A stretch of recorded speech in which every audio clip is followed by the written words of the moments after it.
Hey guys, this is Miss Murphy, and I'm going to take some time to go over some words that we should be seeing a lot during this unit. You may have been introduced to these as we were going through the Syria and Civil War DBQ, but I wanted to go over these a little more so as we move forward in the history unit, you'll have a better understanding of what's going on. So first of all, the biggest thing is you probably have noticed there is a theme of conflict, and a conflict is a serious disagreement or argument. You know, conflict affects us not only in a small way, but also in a big way.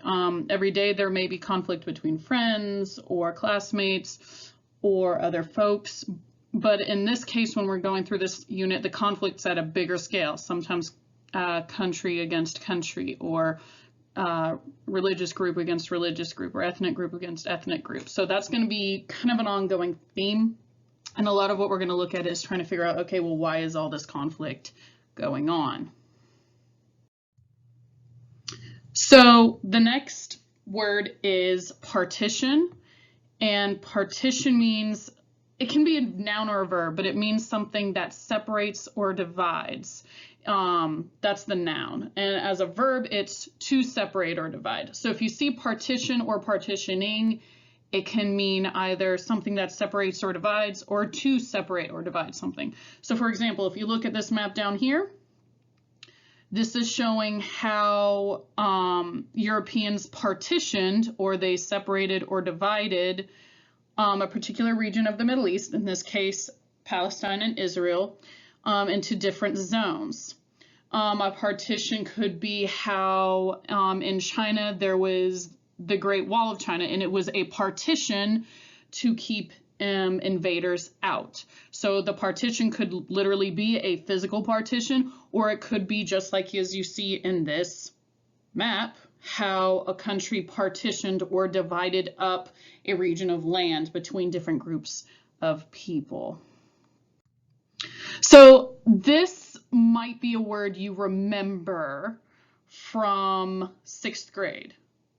And that word is anti-Semitism. And anti-Semitism is an attitude or a belief or a feeling. And it's a hatred for Jews because they practice the Jewish faith.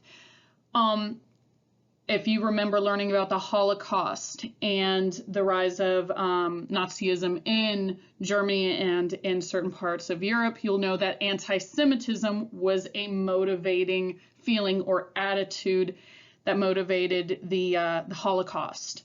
And you will see how anti-Semitism is seen again with leading to the creation of Israel and also other events that occurred later on.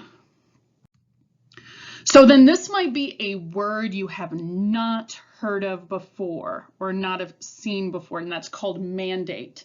And it's an official order to do something. It can be seen in different ways, but in this case for this unit, a mandate is pretty much how the Europeans ordered the region of the Middle East to be divided. How, in this case, in this example, the British ordered their controlling territories to be divided. As you can see here, one part of their controlled territory would be strictly for Jewish settlement, and on the eastern portion of their territory, and in this case Transjordan, it would be those who are not Jewish. So it's an order saying, hey, this is who controls this land, this is who controls this land, and it goes from there. And this is a political cartoon from around the time that the Europeans were in charge of partitioning the Middle East. It was a political cartoon showing how these different mandates they believed would lead to conflict, because each European country had their own ideas and beliefs on how the land should be divided, and there was a concern that that could lead to conflict. So the mandate was pretty much an order of who gets to control what and how the land would be divided. But in general, it's just pretty much an order to do something. But we'll see it as the order to control land, who would get what land and how it would be divided.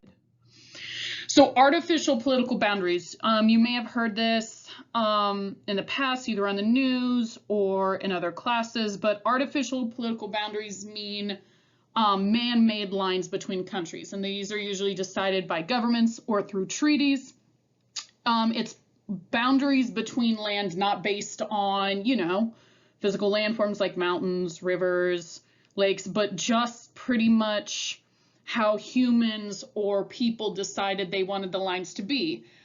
In this case, in this map right here, you see all of the political boundaries. These lines were not based on really landforms. Some of them are, but the majority of these were based on just decisions made by governments and decisions through treaties.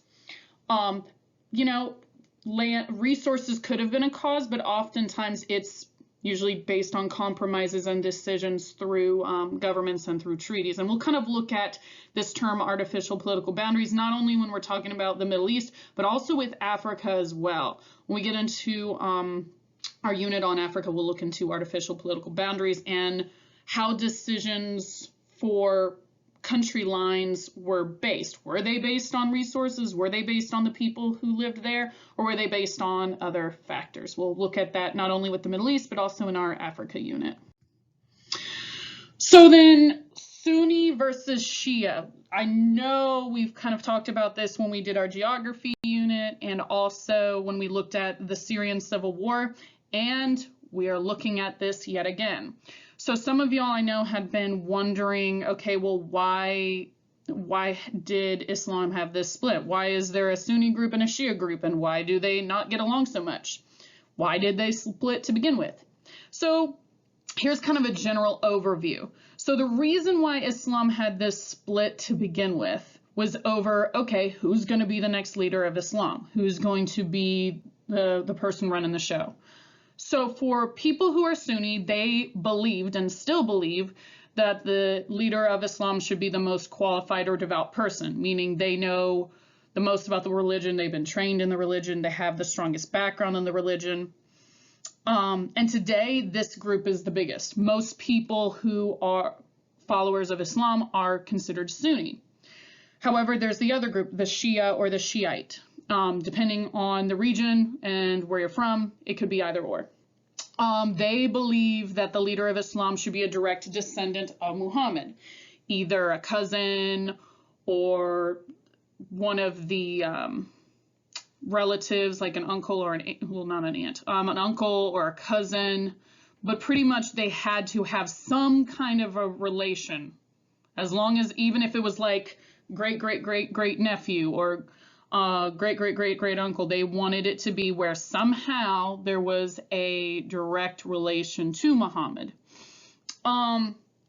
To this day, they're still considered to be more of a minority group.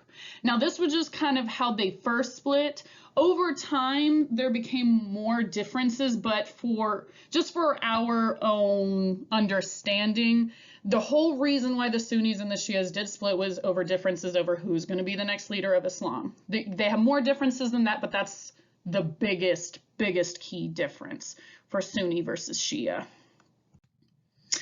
Okay, so sect. I know a lot of y'all were very curious about this word because it's a new word, but it deals with Sunni versus Shia as well as other divisions within a religion. So pretty much a sect is a group of people with somewhat different religious beliefs from those of the larger group to which they belong. So like previously mentioned, there's Sunni versus Shia. And this is an example of two girls who are followers of Islam or Muslim, and one's a Shia and one's a Sunni. They're both followers of the same religion. They just happen to be a part of two different groups within that same religion. Another example that you may be more familiar with is within Christianity, there is Catholic and then there's Protestant. Both groups are a part of Christianity, but they're just two different groups with some different beliefs within the same group. So for example, this gentleman right here is Catholic and this gentleman right here is Protestant. Two different groups or two different sects of the same religion, just some differences in beliefs within that same religion. All right, and our final word, and I know this was introduced when we were talking about the Syrian civil war, but we are going to be seeing this word yet again when we're looking at U.S. involvement in the Middle East and then also other topics about Middle East history, but weapons of mass destruction, or WMDs.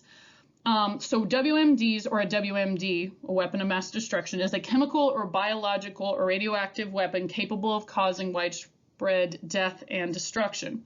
So when we were talking about the Syrian civil war, we were looking at how Assad, the leader of Syria, had been using WMDs, or weapons of mass destruction, against rebels and also other groups of people. In this case that we're looking at were chemical warfare.